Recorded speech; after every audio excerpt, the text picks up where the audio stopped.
Good morning and welcome to Tuesday's episode of Trending. The UK government has announced 2 minutes of hate. A jest, of course, but it's coming. Just a week into the Zionist takeover of TikTok, and TikTok has banned the word Zionist. I mean, you would, wouldn't you? And a protester that was executed by the Iranian regime has found out she was executed by the Iranian regime whilst watching the telly, despite having never been in Iran. It's just another day in the asylum, folks.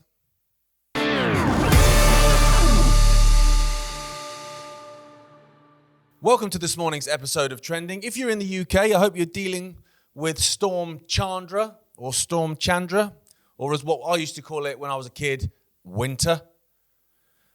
AI and facial recognition to be rolled out as Britain's broken policing system faces sweeping reforms. Always sweeping. It's for your safety. It's for your safety. And if you're not doing anything wrong, you've got nothing to worry about. Don't forget that. The Home Secretary has announced plans to ramp up the use of AI and live facial recognition as she unveils sweeping reforms to fix Britain's broken policing system. Yeah, a policing system that's been broken intentionally. Because that's what they do. So then they can offer the long-planned solution to fix the problem they created. See digital ID to combat mass immigration. Same play. Shamama Mahmood, she's got me in a mood, is investing 140 million. No money for you, mate, but there's plenty of money for this. 140 million quid to roll out technology, which she hopes will free up 6 million police hours each year, the equivalent of 3,000 officers, as part of the biggest overhaul of an outdated policing model designed for another century. Yeah, another century when you didn't have social media. Because I'm sure she's happy about freeing up 3,000 police officers, probably just to arrest people for social media posts, I imagine. AI technology will be deployed to rapidly analyze CCTV, doorbell and mobile phone footage, detect deepfakes. I'm not convinced that Starmer's not a deep fake, and maybe Mahmood is and all. Carry out digital forensics and speed up administration such as form filling, redaction, yeah, get them on the Epstein files, mate, and transcription. This, of course, must be part of Labour's bid to inject AI into the veins of the United Kingdom, a choice of words that wasn't accidental, of course. Now, the problem these people have, Mahmood in particular, in this particular instance, is that they keep saying the quiet part out loud. And they keep saying it when cameras are rolling. That can be a problem. So in a recent interview with Tony the War Criminal Blair, Shamama Mahmood, I swear they just come up with names to make it difficult to say stuff. Do you know what I mean? Can't you just be called like Jane Smith? She said the following: when I was in justice, when I was part of the justice system, which is built on the premise of injustice towards the population, when I was in justice, my ultimate vision for that part of the criminal justice system was to achieve, by means of AI and technology, what Jeremy Bentham tried to do with his panopticon. Words I can't say. That is, the eyes of the state can be on you at all times. They can't help but tell us, can they? Can't help themselves. Now, the facial recognition stuff is obviously a long, drawn-out plan. They rolled it out, first of all, I think, in Croydon, and we spoke about that at the time on various shows on Iconic, to be honest, saying that what they do is they come up with a problem. So in Croydon at that point in time, Croydon just south of London, there was a high crime rate in particular pockets of Croydon that were causing a lot of issues for local residents. So they said, oh, that's really bad, isn't it? Or why don't we try something like facial recognition, just riffing, and we'll just put it in those little pockets, just because it's bad, isn't it? Yeah, and you want something to be done about it, don't you? Yeah, you do. Okay, we'll do that then.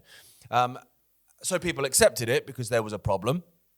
No doubt an orchestrated problem, or a problem that was allowed to happen, certainly by defunding youth centres and youth clubs and giving kids and teenagers nowhere to go, and then, also opening the borders to young men with nothing to do, don't speak the language, no ability to get a job.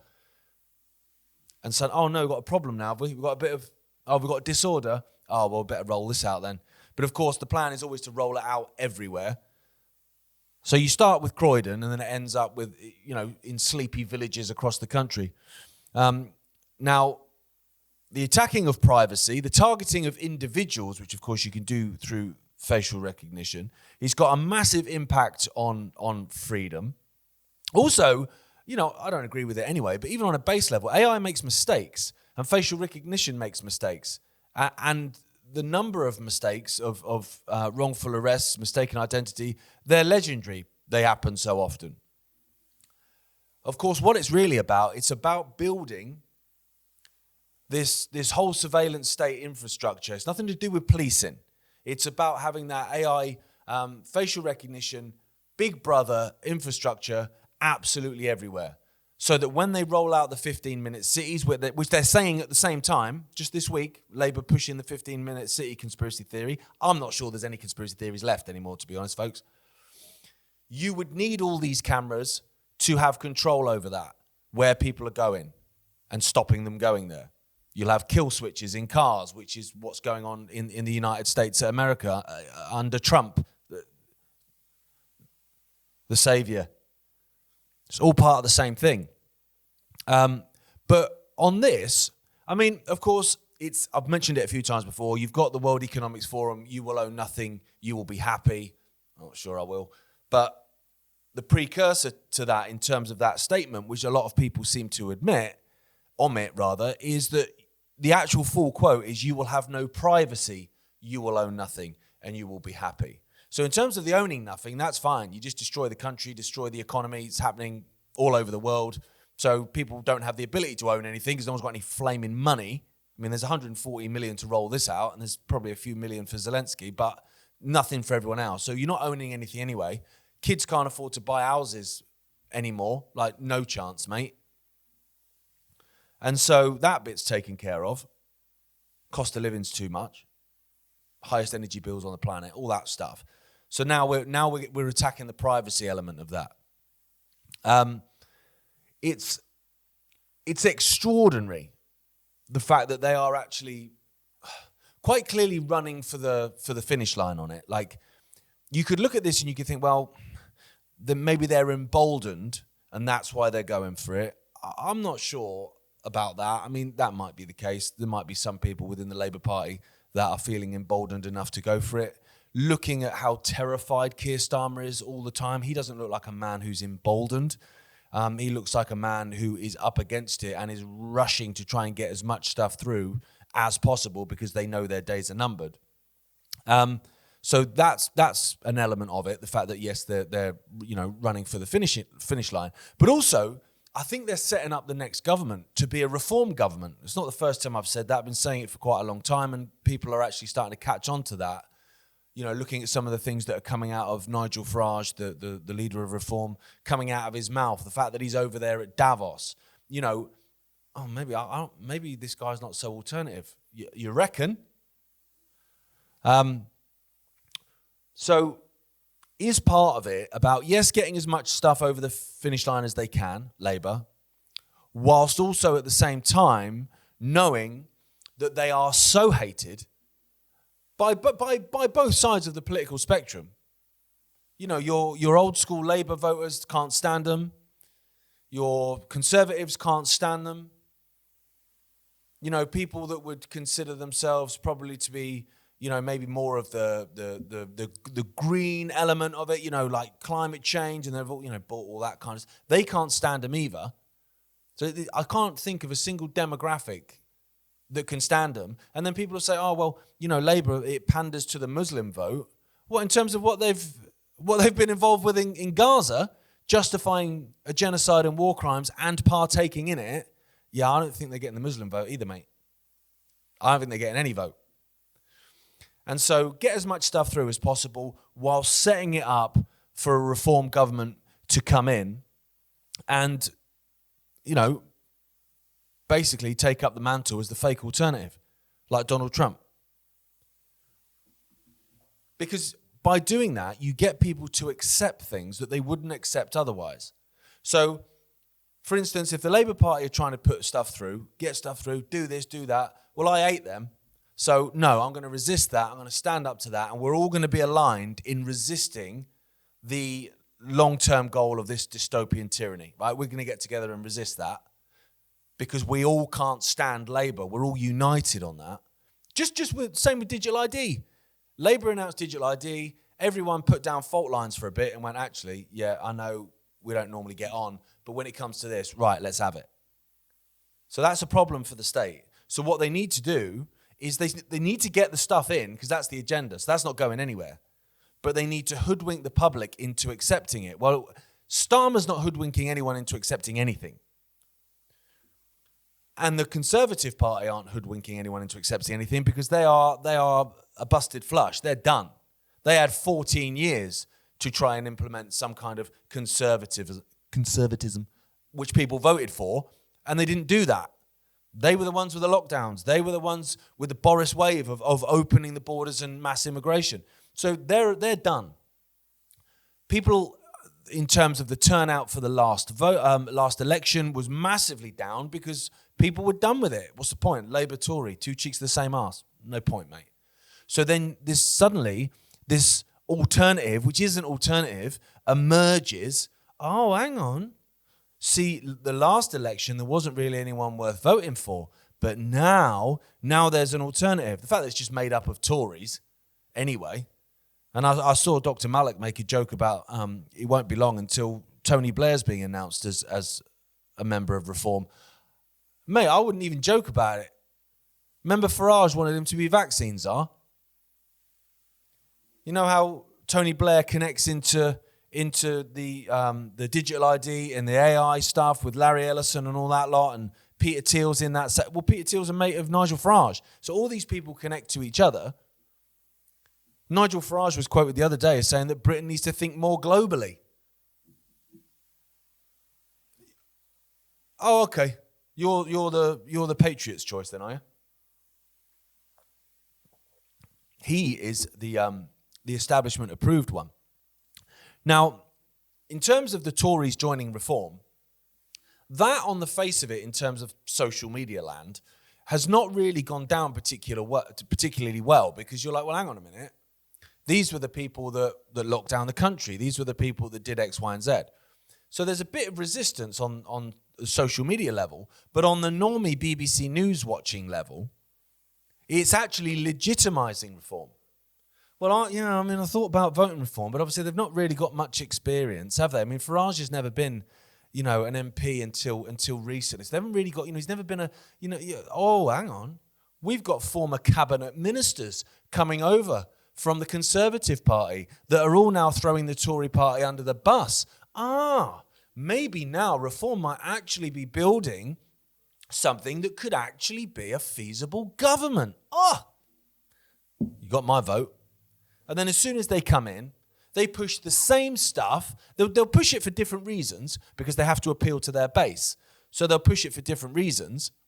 In the same way you had the Labour Party that were getting a lot of resistance from people that were anti-immigration, therefore going, well, we'll appease them by saying that we're going to bring in digital ID for, to combat mass immigration, the mass immigration we're facilitating. Whereas on the other hand, you had people like Bill Gates saying that digital ID will cure injustice and famine and poverty in Africa. Yeah, all right, Bill.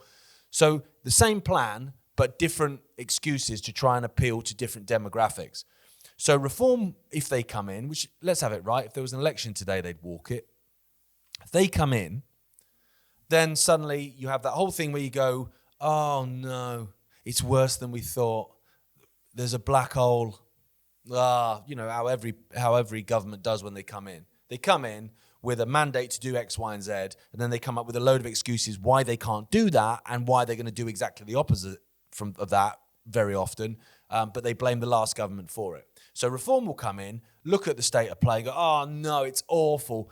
Damn, Labour left it in a worse state than we thought. Well, in which case, we're going to have to introduce some of it, but you trust us because we're alternative. So don't trust Starmer with digital ID. Don't trust Mahmood with mass surveillance and facial recognition. Don't trust them with it.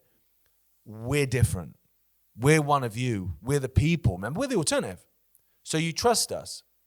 And now people watching this, listening to this might be thinking, I don't think people would fall for that. Oh, you'd be surprised. Look at what's going on in America at the moment. Because all Farage and Reform are is Trump 4 years later, basically. It's the same play.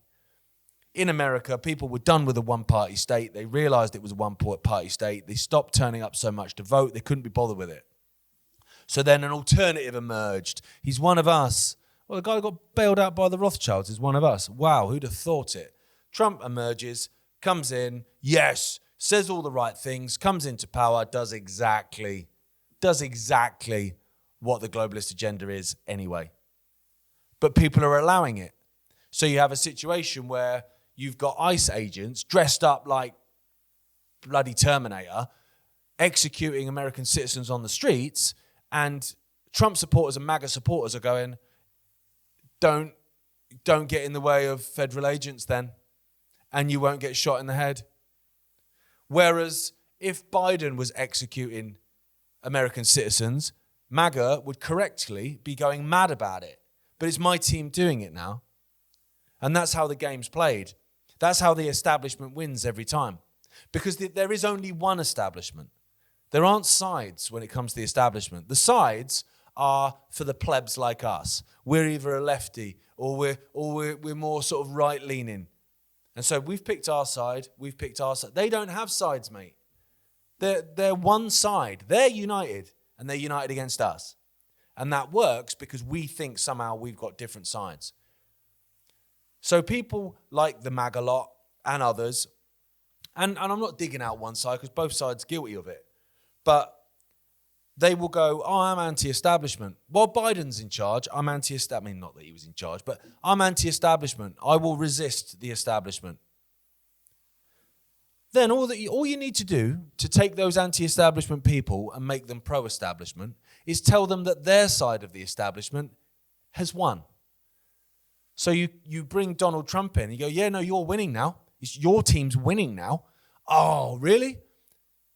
So they're doing all the same stuff that they would have. Yeah, but ignore that. Ignore that. Just be happy that your side's winning. And so, yeah, I'll justify people being shot in the head in the street. It's fine, because it's my side doing it. I wouldn't have accepted it if the other side were doing it, but it's my side doing it. Whereas all you need to do is literally look up and go, oh, yeah, there aren't multiple sides. There's just one side. And we're its target, every single one of us. Well, what's to say that they won't pull that same play with Reform, where Reform come in, carry out a bunch of stuff, a bunch of draconian stuff that the Labour Party would have done and are doing. But, well, I ain't going to resist it because it's my side doing it. And it's probably shifted who it's targeting. So it's targeting people that I don't like. So it's fine then. Without having the foresight to go, yeah, but when they're done with them, they'll come for me. Because that's how it works every single time. Another element of it, just finally, ladies and gentlemen, is it pushes people back into voting, what Labour are doing now. Because people have turned their back on voting. And I was actually encouraged by that. Because that, is, to me, is a way of stepping off the chessboard. As long as you're playing their game, you're playing it by their rules. And so you're always going to be losing because the game is rigged. It's stacked against you. So by voting and giving them some kind of legitimacy, you are consenting to what then happens to you. So actually, by stepping off the chessboard and going, I ain't playing this game, mate. Then at first, that makes a statement. The bigger and bigger and bigger that movement grows, then, you're pushing towards a revolution. Because the old system, it can't function like that. All right, well, let's have a conversation about how we can make it better in the future then. But what happens now, I would predict, I hope I'm wrong, but what I would predict will happen now is because Labour are so bad, intentionally so, that their cabinet is made up of complete ignoramus. Cool word, isn't it? I'm not even sure if it's a real word. But it's made up of those kind of people on one level to push people to, in the future, accept politicians being done away with and basically having an AI technocracy of maybe, experts which are selected, not elected by the people. So that, and people will go, well, it can't be any worse than these guys. So that's an element of it. The other element of it, in the short term at least, to try and get a reform government, which is what I think they want, is that people will go, well, I didn't vote last time, and look what happened. So maybe it's not a good idea not to vote. Because I thought it was a uni-party. I thought it was a one-party state. So I didn't bother voting. And then we got Starmer. And look at what they did. Look how bad it got. So actually, no, I am going to vote this time. I'm going to vote reform. Can see it coming, folks. Right, that's the end of the free sort of social media section and YouTube section of Trending. You can continue watching for free, as always, over on iconic.com, where we're going to be talking about TikTok. The censorship's off the charts now, folks. We're going to be talking about a crazy story coming out from Iran as well.